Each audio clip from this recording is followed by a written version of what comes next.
തൊടുപുഴ സ്വദേശിയെ ബംഗളൂരുവിൽ ദുരൂഹ സാഹചര്യത്തിൽ മരിച്ച നിലയിൽ കണ്ടെത്തിയ സംഭവത്തിൽ കസ്റ്റഡിയിലെടുത്ത എബിന്റെ അറസ്റ്റ് രേഖപ്പെടുത്തി. മരിച്ച ലിബിന്റെ സുഹൃത്തായിരുന്നു എബിൻ. കെ ബി ശ്രീധരൻ വിവരങ്ങളുമായി ചേരുന്നുണ്ട്. ശ്രീധരൻ, ഇത്തരമൊരു മരണം, ആ മരണത്തിനകത്തുള്ള ദുരൂഹത, മറ്റു കാര്യങ്ങളെല്ലാം തന്നെ വ്യക്തമായി വരുന്നതേയുള്ളൂ. എങ്ങനെ നമുക്ക് ഈ മരണത്തെ വിശദീകരിക്കാൻ സാധിക്കും? ഇതിന്റെ പിന്നിൽ എന്താണ്?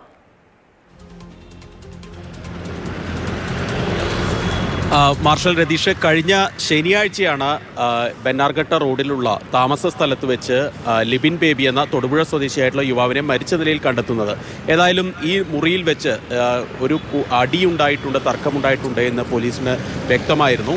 ഇതിനെ ചൊല്ലി പോലീസ് നടത്തിയ അന്വേഷണത്തിലാണ് ഈ എബിൻ എന്നുള്ള യുവാവിനെ, കാഞ്ഞിരപ്പള്ളി സ്വദേശിയാണ്, ഇയാൾക്ക് ഇതിൽ പങ്കുണ്ട് എന്ന് പോലീസ് കണ്ടെത്തുന്നത്. കഴിഞ്ഞ ദിവസം കാഞ്ഞിരപ്പള്ളിയിലെത്തി, ബംഗളൂരു ബെന്നാർഘട്ട റോഡ് പോലീസ് കാഞ്ഞിരപ്പള്ളിയിലെത്തി എബിനെ കസ്റ്റഡിയിലെടുക്കുകയായിരുന്നു. ഇന്നലെ മൊഴിയെടുക്കുന്നതിന് വേണ്ടി മരിച്ച ലിബിൻ്റെ ബന്ധുക്കളൊക്കെ ഇവിടെ എത്തിയിരുന്നു. ഏതായാലും മനഃപൂർവ്വമല്ലാത്ത നരഹത്യാ കുറ്റമാണ് ഇയാൾക്കെതിരെ ചുമത്തിയിരിക്കുന്നതെന്നാണ് നിലവിൽ ബെന്നാർഘട്ട റോഡ് പോലീസ് അറിയിച്ചിരിക്കുന്നത്. അതായത് ഒരു കൂട്ടത്തല്ലിനിടയിൽ ഉണ്ടായിട്ടുള്ള മരണം അബദ്ധത്തിൽ സംഭവിച്ചതാവാനുള്ള സാധ്യതയുണ്ട് എന്നാണ് പോലീസിൻ്റെ നിലവിലെ നിഗമനം. ഏതായാലും ഇക്കാര്യത്തിൽ അന്വേഷണം പുരോഗമിക്കുകയാണ്.